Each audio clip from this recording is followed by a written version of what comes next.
வணக்கம் நண்பா, நான் உங்களுக்கு கேட்கிறேன். நீ நம்ம என்ன பார்க்க போறோம்னா, எங்க பார்த்தாலும் ஒரு நியூஸ் இப்ப ட்ரெண்ட்ல வந்துகிட்டே இருக்கும். எல்லா கிரியேட்டரும் கிரியேட் பண்ணி போட்டுக்கிட்டே இருப்பாங்க. கோயம்புத்தூர்ல சூலூர் இருந்த பள்ளப்பாளையன்னு ஒரு இடத்துல 10 வயசு பொண்ணை காணும்னு கம்ப்ளைண்ட் கொடுத்துருக்காங்க. கொஞ்ச நாள் கழிச்சு ஒரு குளத்துல பணமா மீட் எடுத்திருக்காங்க. இந்த நாய் ரேப் பண்ணி கொண்டிருக்கு. இது மட்டும் இல்ல, 2 வயசு பொண்ண இப்படி ஒவ்வொன்றும் வந்துகிட்டு தான் இருக்கு.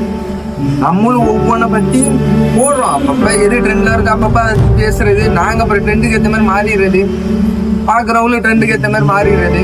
நம்ம மாறலாம், ஆனா இந்த அரசாங்கம் மாறக்கூடாது. பயத்தை தாண்டி அவங்க அறிவை கொடுக்கணும்.